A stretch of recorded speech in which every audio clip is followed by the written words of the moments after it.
(2023년 9월 11일) 이정훈입니다.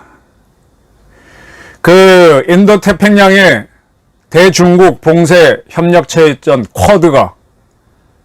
쿼드가 트리오로 확실하게 바뀌고 있습니다. 가장 큰 변화는 쿼드의 인도가 빠져나가고 한국이 들어가서 트리오가 만들어집니다. 한국 들어가니 인도 빠져 한미일 트리오가 미국, 일본, 호주, 인도의 쿼드를 대체하고 있습니다. 인도는 오래전부터 비동맹 노선을 추구해 왔죠. 그리고 자기 국익에 충실한 인구 대국입니다.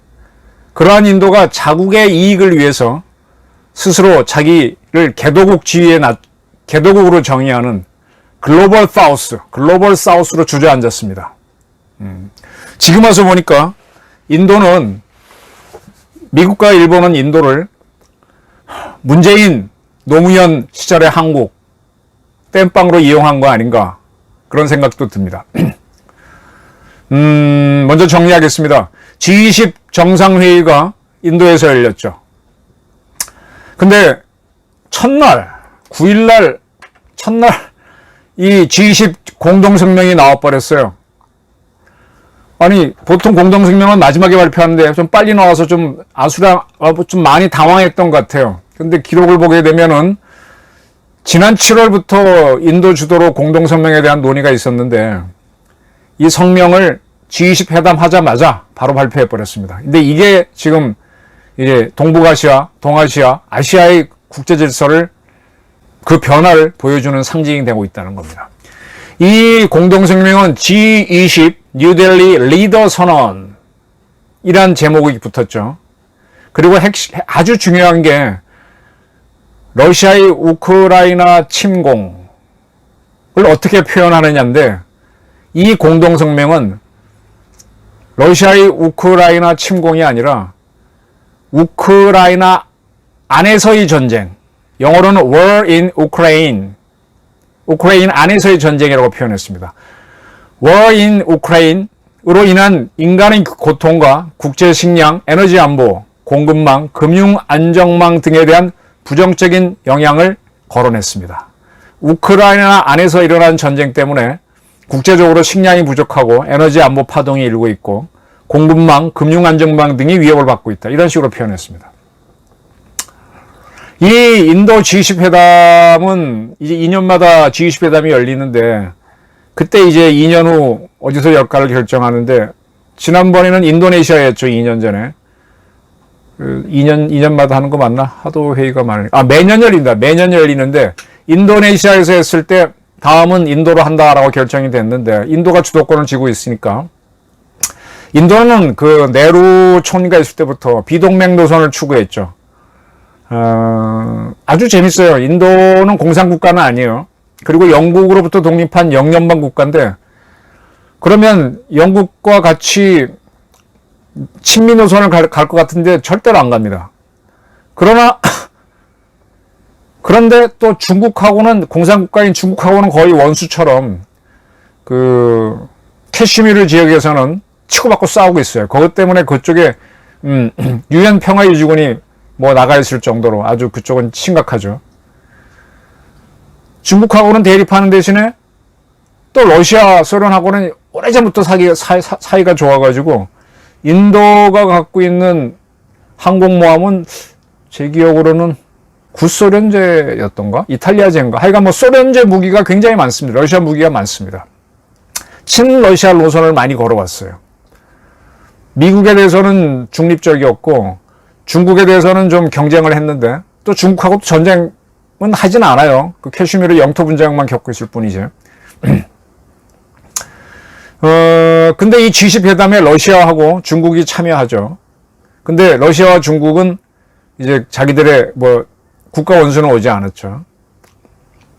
그래서 G20 회담에서는 이 G7 회담을 하게 되면은 미국 중심으로 서방 국가가 모이니까 반 러시아, 반 중국 선언이 나오지만 G20에서는 나오기 어렵죠. 그 G20에서 미국은 G7이 아닌 나라들을 가급적 미국 편, 서방 편으로 끌고 오는 게 외교 목표가 되는 거죠. 네.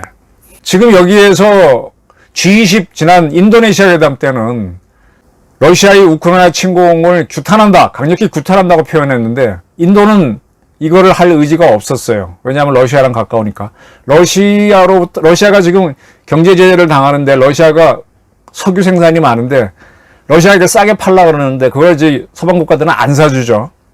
근데 인도는 그걸 아주 싸게 사서 지금 잘 쓰고 있어요. 그렇게 이익을 봅니다. 그러니까 러시아를 괴롭히지 않으려고 하죠. 그래서 이 인도 G20에서는 공동성명이 G7 국가하고 나머지 국가하고 합의가 안 돼서 나머지 국가 중에 G20에서 큰 나라들은 브릭스라고 할 수 있어요. 브라질, 러시아, 인도, 러시아, 브라질, 러시아, 인도, 차이나, 그 다음에 사우스 아프리카, 남아프리카 이렇게 인구가 큰 각 대륙의 큰 나라들인데 이런 나라들은 G7이 아니니까 G7하고 이익이 같지가 않죠. 그래서 G20에서 이 G7 대 브릭스가 어떻게 대립이 있지 않겠나 하는데 그 대립을 반영해서 인도가 자기 중심으로 우크라이나 안에서의 전쟁이 뭐 세계를 위태롭게 한다 이런 식으로 표현을 했습니다. 그 미국과 G7은 이걸 알았는데 이게 반발을 하게 되면 G20이 깨지죠. 깨지면은 불편하니까 유엔에서는 침략 전쟁을 하지 말라 그랬으니까 유엔 헌장이 인정하는 범위 내에서 인도가 고집 부리는 걸 받아줬다 이런 겁니다. 그래서 영토와 주권을 무력으로 위협할 수 없다라는 표현을 넣으면서 war in Ukraine 이란 단어를 쓰게 만들었다는 거죠. 그러니까 상당히 갑론을박이 있었다는 겁니다. 이거는 그 중국의 팽창을 막기 위해서 미국이 일본과 같이 인도를 넣고 호주를 넣어서 쿼드를 만들었는데 이제 쿼드가 힘을 쓰지 못하게 된다는 뜻이 되고 인도는 이 쿼드 협의체에서 쿼드가 이제 무력화되면서 인도도 힘이 빠지는 거죠. 네. 러시아는 이런 공동성명에 상당히 만족을 표현합니다.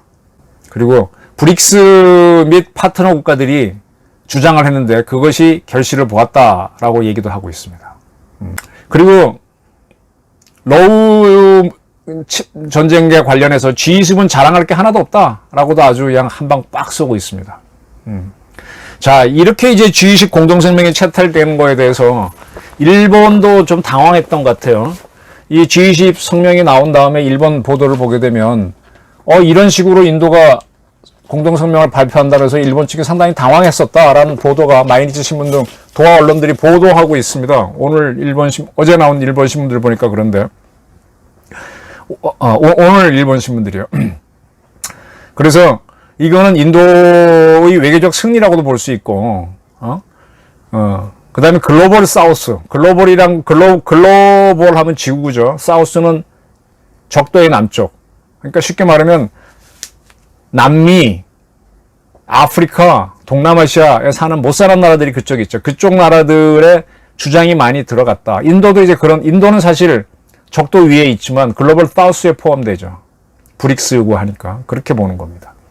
이 공동성명을 첫날 한다 그럴 때 일본 외무성 직원들이 장난하냐? 뭐야? 뭐 그런 반응을 했대요. 뭐 너무 갑자기 자기 마음대로 한다 그래가지고. 그래서 일본도 당황했다. 왜 이러냐? 조금 이따 설명드리겠습니다. 네. 이 인도를 중심으로 한 이 브릭스, 이제 중국도 참여하고 러시아도 참여하는 건데 이들은 이제 G7 국가들이 자기 의도대로 끌고 가는 거에 이제 맞서서 자기네 국익을 극대화하려니까 러우 전쟁을 다른 각도로 해석하고 그러니까 G7 중심으로 해석이 안 되도록 인도와 같이 해버린 거죠. 그래서 자기네 국익, 이제 다른 목소리도 있다라고 하면서 러시아와 중국은 공간을 만든 겁니다. 이 인도의 쿼드는요, 어떻게 만들어지는 거 하면은, 이거 제가 참여해서 옛날에 만들었던 논문집인데, 1대1로와 인도 태평양 전략, 거기에 있는 건데, 제가 이 쿼드에 대해서 썼는데, 쭉 과정이 이렇습니다. 아베 일본 총리 암살당했죠. 그 사람이 2번 일본 총리를 해요. 2007년도 처음 총리를 할 때, 8월 달에 인도를 방문합니다. 그때 중국이 막 팽창해서 뭐 일본을 경제적으로 추월하고 패권을 행사하니까 인도를 방문해서 후타츠노 까미노 카와리인가? 일본말로 Confluence of Two Seas, 두 개의 바다, 두 바다의 합류라는 그러한 연설을 합니다. 그 무슨 얘기인가 하면 일본에 있는 태평양하고 인도가 있는 인도양을 서로 교류하자, 합치자, 그런 식으로 연설을 하는데, 이게 인도 태평양 전략의 시작이다라고 일본은 보고 세계적으로도 그렇게 인정합니다. 그리고 이제 아베가 2017년에도 다시 일본 총리를 하는데, 그때 그는 케냐를 방문해서, 아프리카 케냐를 방문해서, 그때 중국이 한참 1대1로가 커졌죠. 아프리카도 인도양의 면에 있죠. 아프리카하고 일본하고 서로 교류를 많이 하자, 인도 태평양 전략을 하자, 이렇게 표현들을 했었어요. 이런 거를 이제 미국의 국무장관이 힐러리라든지, 그 다음에 그 후임자인 틸러슨 등이 받아서 인도 패시픽 스트래티지라고 하게 되죠. 그 앞에 이제 프리 앤드 오픈, 자유롭고 개방된, 그래서 프리 앤드 오픈 인도 패시픽 스트래티지, 그래서 FOIP라고 하면서 이걸 하려니까 인도양의 대표적인 국가 인도하고 태평양에는 미국하고 일본이 있고, 이때 2007년은 노무현 정권 때죠. 맞죠? 2017년은 문재인 정권 때죠. 근데 이게 두 정권이 친미 정권이 아니니까 빼버리고 호주를 넣죠. 그래서 쿼드가 만들어지는 거예요. 쿼드를 만들어졌는데, 이게 작년 대통령 선거에서 윤석열 정부가 들어서니까 인도는 어차피 옛날부터 비무장이야. 네루 총리할 때부터. 그래서 이제 어쩔까 그러는데, 윤석열 대통령이 딱 미국 방문해서 롱롱 타임 어고 하면서 아메리칸 파이 딱 부르면서 했고, 그전에는 기시다 총리를 만나러 가서 한일 관계를 딱 회복하고 치고 나가니까, 지난 8월 달에 한미일 정상이 미국 대통령 별장인 캠프 데이비드에서 회담을 갖고 그 유명한 공동성명을 발표합니다. 한미일 공동성명. 한미일 세 나라는 영어로 트리오라고 할 수 있겠죠. 넷은 쿼드고, 둘은 듀오, 솔은 뭐 솔로, 싱글 이렇게 할 수 있겠죠. 그래서 저는 한미일 이 협력 체제를 트리오라고 보는데, 이 캠프 데이비드 성명을 보게 되면 이 G20 공동성명과 달리 아주 강력합니다. 몇 가지 문장만 옮기면, 한미일 3국의 국민들은 전례 없는 기회의 시기에, 그리고 지정학적 경쟁, 기후위기, 러시아의 우크라이나 침략 전쟁, 그리고 핵 도발이 우리를 시험하는 역사적 기로에서 만나게 되었다 라고 하면서 상당히 무거운 문장으로 시작합니다. 우리는 경제를 강화하고 회복력과 번영을 제공하며 법치에 기초한 자유롭고 열린 국제질서를 지지하고, 특히 현재 그리고 차기 UN 안전보장이사회 이사국으로서 지역 및 글로벌 평화와 안보를 강화할 것이다 라고 하면서, 우리는 한미동맹과 미일동맹 간 전략적 공조를 강화하고 상북 안보 협력을 새로운 수준으로 끌어올릴 것이다.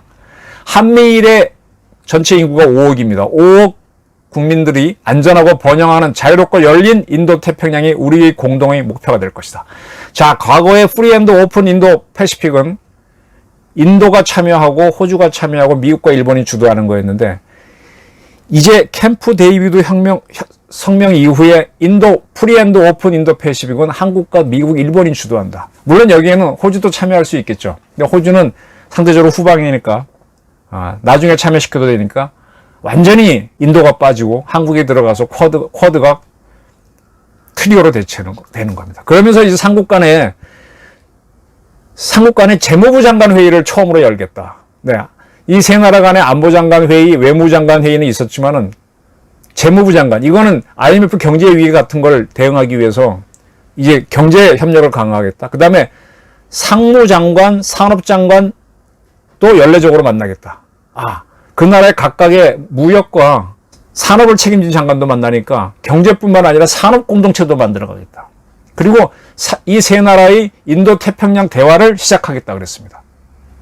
아주 굉장히 단단한 체제로 가는 거죠. 그러면서 이 세 나라는 아세안 파트너들과 협력하겠다. 이번에 G20 가기 전에 윤 대통령이 아세안 플러스 한중일 정상회의에 참석했죠. 네. 그리고 태평양 도서국가들에 대한 지지를 할 것이다. 네. 태평양에 섬나라에 있는데 그 나라를 한미일이 같이 지원해주면서 우리 편으로 만들겠다. 그리고 세 나라는 해양안보 협력 프레임워크를 만들겠다. 이건 뭔가 하면 북한이 핵물질을 넣은 배를 다니거나 하게 되면 PSI에 의해서 검거하고 그런 것들을 하겠다는 거죠. 그리고 남중국해에서 중공에 의한 불법적인 해상 영유권 주장을 강하게 반대한다. 이런 식으로 했고, 북한의 완전한 비핵화를 재확인한다. 한반도가 아닙니다. 북한의 비핵화. 이게 굉장히 중요합니다. 그 다음에 북한이 핵미사일 프로그램 포기해라. 그럼 모든 유엔 회원국은 유엔 안보리 대북 결의안을 철저하게 이행해라. 그리고 북한이 돈을 만들고 있는 불법 사이버 활동에 대해서 우리는 우려한다. 그리고 재밌는 아주 중요한 게 나와요. 그리고 세 나라는 자유롭고 평화로운 통일 한반도를 지지한다. 대한민국하고 북한이 통일을 하는데 그게 자유롭고 평화로워야 된다. 코리안 페닌슐라를 지지한다. 이렇게 되는 거죠. 그리고 미국은 한국과 일본에 대한 확장 억제 공약을 철통까지 지키겠다. 두 나라의 핵방어 시스템을 제공하겠다. 그리고 3국의 훈련을 매년 하고 여러 가지 영역에서 하겠다. 그리고 3국은 북한 미사일 발사가 되면은 그 정보를 실시간으로 공유하고 그리고 증강된 탄도미사일 방어 협력을 하겠다. 네. 탄도미사일 방어가 MD입니다.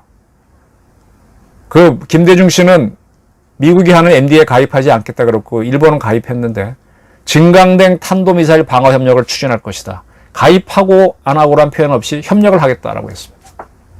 굉장히 안보협의체, 재정협의체, 산업협의체, 무역협의체 굉장히 단단해지는 거죠. 그리고 인도태평양 경제 프레임워크, 인도패시픽 이코노믹 프레임워크 협상을 해나가겠다. 우크라이나에 대한 지원에 세 나라는 단합한다라고 표현했습니다. 러시아의 침공은 어떠한 것으로도 정당화될 수 없다라고 그랬습니다.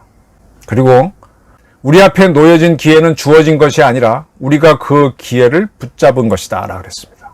우리는 미래를 위한 공동의 의지와 낙관을 가지고 캠프 데이비드를 떠난다. 성명을 발표했으니까 떠나죠. 우리 앞에 놓여진 기회는 주어진 것이 아니라 우리가 붙잡은 것이다. 네. 우리는 이 3국의 협력을 우리 스스로 결정한 것이다. 그리고 나서 마지막으로 한미일이 지금 그리고 앞으로 이러한 도전들에 함께 대처해 나갈 수 있다는 믿음을 함께한다.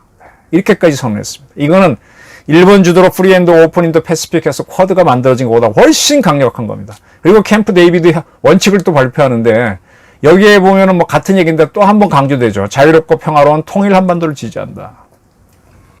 이러니까 쿼드는 한미일이 중심이 된 트리오로 대체가 되는 겁니다. 인도 빠져 한국 들어가니까 이렇게 되는 겁니다. 그리고 인도는 늘 해왔듯이 비동맹으로 주저앉아서 개도국 수준의 글로벌 사우스에 남아서 국익을 챙겼다라는 겁니다. 그리고 지금 와서 보게 되면은 이 인도 패시픽을 만들 때, 쿼드를 만들 때 공교롭게 시작할 때 문재인 노무현 정권이었고 본격적으로 할 때는 문재인 정권이라서 그리고 인도가 필요해서 넣었는데 이제 윤석열 정권이 되니까 자신 있게 한국을 집어넣으면서 한국이 들어가 주도적으로 하면서 인도는 비동맹으로 빠져나가는 거죠. 이게 국제사회의 큰 변화입니다. 저는 2차 대전 때, 2차 대전 터졌을 때 영국 처칠 총리가 프린스 오브 웨일스 구축함을 타고 캐나다에 갔다가 이제 미국에 가서 루즈벨트 대통령을 만나갖고 두 나라 간의 이제 합의인 대서양 선언을 발표하게 되죠. 대서양 선언에 의해서 2차 대전에 미국이 참전하게 됩니다. 그리고 그걸 토대로 해서 나중에 나토가 만들어지고 그걸 토대로 해서 먼저 유엔이 만들어지는 거죠. 이 대서양 선언이 2차 대전 체제를 맞이하는 기본이 됩니다. 이 캠프 데이비드 성명이 한미일 단단한 협력을 강조한 이것이 냉전 이후를 결정하는 하나의 체제가 될 수도 있어요. 주의 깊게 보십시오. 쿼드가 트리오로 대체가 되는데 거기에 한국이 문재인에서 윤석열로 바뀐 게 결정적인 계기였다. 이걸 보시면은 물론 강력한 선언을 했는데 흐지부지 끝나는 경우도 있습니다만 그렇지 않은 경우도 있으니까 잘 보시기 바랍니다. 저희 외교 분석이었습니다. 감사합니다.